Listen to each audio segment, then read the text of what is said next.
तो welcome back friends, बहुत बहुत स्वागत है आपका अपने चैनल हिंदी जीके ट्रिक्स पर। इस वीडियो में हम डिस्कस करने वाले हैं साइंस के सबसे ज़्यादा पूछे जाने वाले रेलवे एग्जाम्स में टॉप 50 क्वेश्चंस। यानी हमारी जो सीरीज चल रही है प्रीवियस ईयर क्वेश्चंस की, उसका एक चौथा वीडियो होने वाला है। पहले के 3 वीडियो ऑलरेडी हम अपलोड कर चुके हैं, आपने नहीं देखा है चैनल पर जाकर या नीचे डिस्क्रिप्शन में क्लिक करके आप देख सकते हैं। तो आज का सबसे पहला प्रश्न है, सोडियम क्लोराइड का जल में घुलना कौन सा परिवर्तन है। सोडियम क्लोराइड यानी कि नमक का जल में घुलना जो परिवर्तन होता है, ये होता है भौतिक परिवर्तन। चाहे नमक का जल में घुलना आ जाए या फिर चीनी का जल में घुलना, दोनों ही ये भौतिक परिवर्तन होते हैं।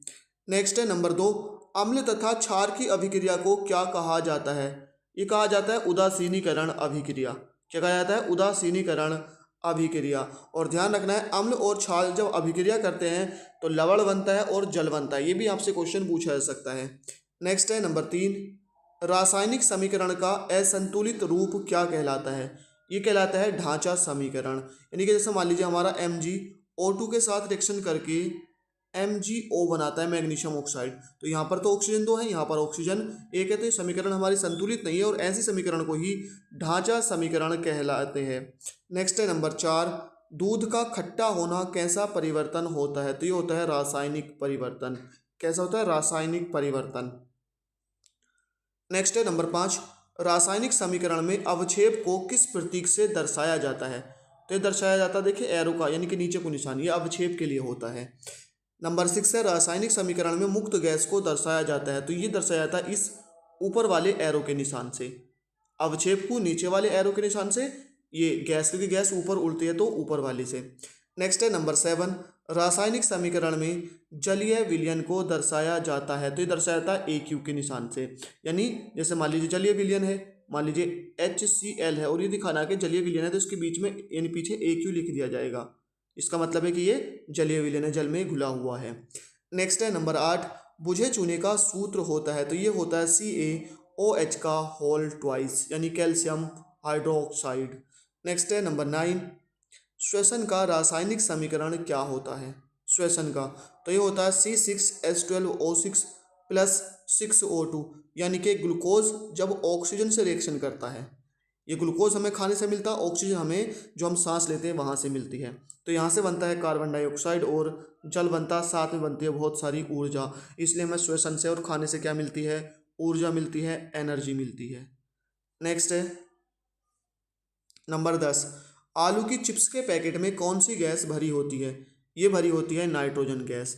आलू की चिप्स के पैकेट में जो होती है, आपने देखा होगा उसमें जो हवा होती है, इतना फूला हुआ पैकेट होता है, उसमें नाइट्रोजन गैस ही भरी होती है।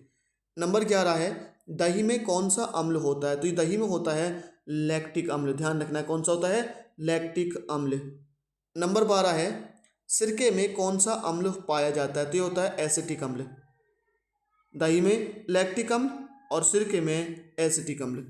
नंबर 13 है, लेड बैटरियों में विद्युत अपघटय के रूप में प्रयोग होता है। किसका? H2SO4 यानी कि सल्फ्यूरिक अम्ल का। नंबर 14 है, अम्लों का pH मान कितना होता है। ये होता है 0 से 7, यानी कि 7 से कम, क्योंकि जो pH पैमाना होता है वो 7 से लेकर 14 तक होता है। तो यहाँ पर जो अम्ल होते हैं उनकी pH वैल्यू 7 से कम होती है, यूँ कह सकते हैं 0 से 7 होती है। नंबर 15 है, क्षारों का pH मान कितना होता है। ये होता है 7 से 14, यानी 7 से कम अम्ल होते हैं, 7 से ज़्यादा क्षार होते हैं। नंबर 16 है, नीले लिटमस को लाल कर देता है। कौन कर देता है? अम्ल। यानी ये नीले लिटमस को लाल कर देता है अम्ल, और क्षार क्या होता है? लाल लिटमस को नीला कर देता है। नंबर 17 है, खाने के सोडे का रासायनिक सूत्र क्या होता है। ये होता है NaHCO3, sodium hydrogen carbonate. Number 18 है, धावन सोडे का रासायनिक सूत्र क्या होता है।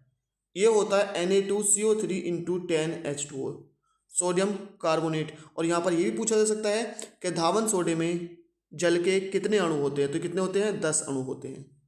नंबर 19 है, फिटकरी का रासायनिक सूत्र क्या होता है। ये होता है K2SO4 Al2SO4 का होल थ्राइस इंटू 24H2O, यानी पोटेशियम सल्फेट, या यूँ कह सकते हैं potassium aluminium sulphate. K2SO4 into Al2SO4 into 24H2O, ये फिटकरी का होता है। इसका नाम क्या होता है? पोटास एलम होता है। नंबर 20 है, ब्लीचिंग पाउडर का सूत्र क्या होता है। ये होता है CaOCl2, कैल्शियम ऑक्सीक्लोराइड। 21 है, जिप्सम को 373 केल्विन पर गर्म करने पर क्या प्राप्त होता है? तो ये होता है प्लास्टर ऑफ पेरिस, जिसको क्या कहते हैं? पीओपी कहते हैं, प्लास्टर ऑफ पेरिस। देखिए जिप्सम होता है CaSO4 इंटू 2H2O। मैं आपको रिएक्शन सही से दिखा देता हूँ, है ना। जिप्सम होता है CaSO4 इंटू 2H2O। जब इसको गर्म किया जाता है 373 केल्विन पर, तो यहाँ से हमें मिलता है CaSO4 इंटू हाफ H2O। ध्यान रखना है। तो ये जो दो H2O होते हैं, यहाँ से 1.5 यानी 3/2 H2O अलग हो जाता है और यहाँ से हाफ H2O बनता है। तो ये होता है जिप्सम और ये होता है पीओपी यानी कि प्लास्टर ऑफ पेरिस। नेक्स्ट है नंबर 22, अम्ल वर्षा का पीएच मान कितना होता है? तो ये होता है 5.6 से कम। यानी अम्ल वर्षा होती ही क्या है कि जब वर्षा जल का जो पीएच वैल्यू है वो 5.6 से कम हो जाती है, तो उसको अम्ल वर्षा कहा जाता है। 23 है, लिटमस तथा हल्दी किस प्रकार के सूचक हैं? तो ये हैं प्राकृतिक सूचक यानी नेचुरली सूचक। 24 है, मैथिल ऑरेंज तथा फ्रोफ्थलीन सूचक हैं, ये है संश्लेषित सूचक। 25 है, अम्लों की प्रबलता निर्भर होती है किस पे? हाइड्रोजन आयनों की संख्या पर, यानी कि H पॉजिटिव आयनों की संख्या पर। 26 है, क्षारों की प्रबलता निर्भर होती है, ये होती है OH नेगेटिव आयनों की संख्या पर। 27 है, कमरे के ताप पर द्रव अवस्था में रहने वाली धातु है, कौन सी है? पारा। ये क्या होती है? कमरे के ताप पर द्रव अवस्था में रहती है, लिक्विड फॉर्म में। नेक्स्ट है 28 है, कमरे के ताप पर द्रव अवस्था में रहने वाली अधातु, ये है ब्रोमीन। देखिए अगर आपसे धातु पूछी जाती है तो वो पारा है और अगर अधातु पूछी जाती है तो ब्रोमीन है। 29 है, ऊष्मा की सबसे अच्छी चालक होती है, ये होती है चांदी। ऊष्मा की सबसे अच्छी चालक। अगर बात करें, देखिए अच्छी एक बात और, ये धातु पूछी गई है कि ऊष्मा की सबसे अच्छी चालक धातु कौन सी होती है? धातु तो सभी चालन करती है लेकिन सबसे अच्छी तो ये चांदी। ऊष्मा की कुचालक धातु कौन सी? देखिए धातु सभी मैंने बताया चालन करती हैं, लेकिन जो बुरा चालन करती हैं, थोड़ा बहुत चालन कर पाती है, क्या होती है? लेड होती है, लेड। नेक्स्ट है 31, किस धातु को केरोसिन में रखा जाता है? ये रखा जाता है सोडियम को, क्योंकि सोडियम क्या होता है? जैसी वायु के संपर्क में आता है ऑक्सीजन से रिएक्शन कर लेता है। 32 है, अम्ल राज क्या होता है? तो ये होता है सांद्र हाइड्रोक्लोरिक अम्ल और सांद्र नाइट्रिक अम्ल का 3:1 का विलयन, यानी कि HCl अनुपात HNO3, और ये अनुपात कितना होता है? 3:1, यानी इसके 3 अणु होंगे तो इसका 1 अणु होगा। नेक्स्ट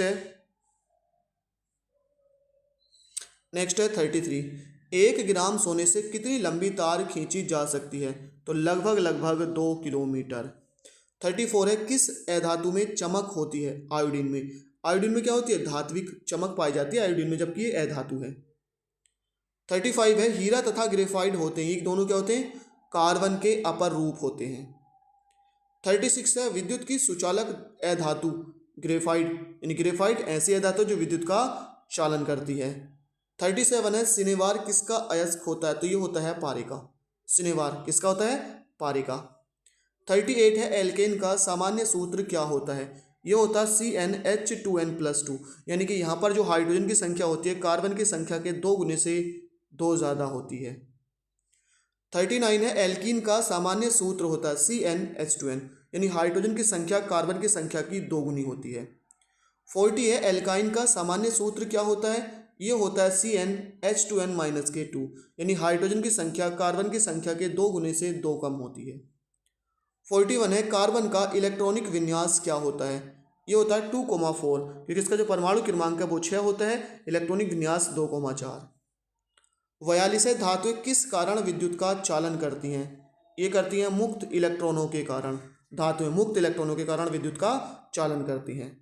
43 है, कार्बन में संयोजी इलेक्ट्रॉन कितने होते हैं? ये होते हैं 4, जो लास्ट वाले 4 इलेक्ट्रॉन होते हैं, यानी इसका इलेक्ट्रॉनिक विन्यास 2,4 होता है, तो जो लास्ट वाले 4 इलेक्ट्रॉन है इन्हीं को संयोजी इलेक्ट्रॉन कहा जाता है।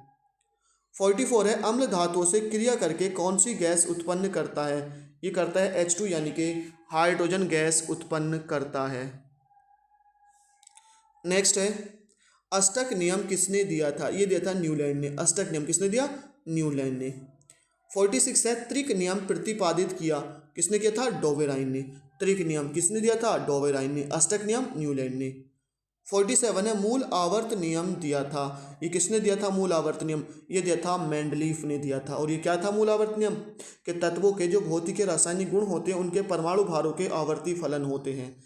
48 है, आधुनिक आवर्त सारणी में कितने वर्ग हैं? तो ये हैं 18 वर्ग। ऐसे करके जो कॉलम होते हैं जिनको समूह भी कहा जाता है 18 हैं। बात करें आधुनिक आवर्त सारणी की तो इसमें आवर्त कितने? 7। ऐसे करके जो सीधे सीधे ये कितने होते हैं? 7 आवर्त होते हैं। तो 18 वर्ग या समूह 7 आवर्त होते हैं। नेक्स्ट है 50, उत्कृष्ट गैसों को किस वर्ग में रखा गया है? देखिए उत्कृष्ट गैसों को अक्रिय गैस भी कहा जाता है, नोबल गैसेस भी कहा जाता है, और इनको रखा गया है जो सबसे लास्ट का वर्ग है वर्ग 18, या जिसको शून्य वर्ग भी कहा जाता है, इसमें इनको रखा गया है। तो फ्रेंड्स आज के इस वीडियो में इतना ही। आई होप ये वीडियो आपको पसंद आई हो। लाइक शेयर करना ना भूलें। Thank you for watching. मिलते हैं नेक्स्ट वीडियो में।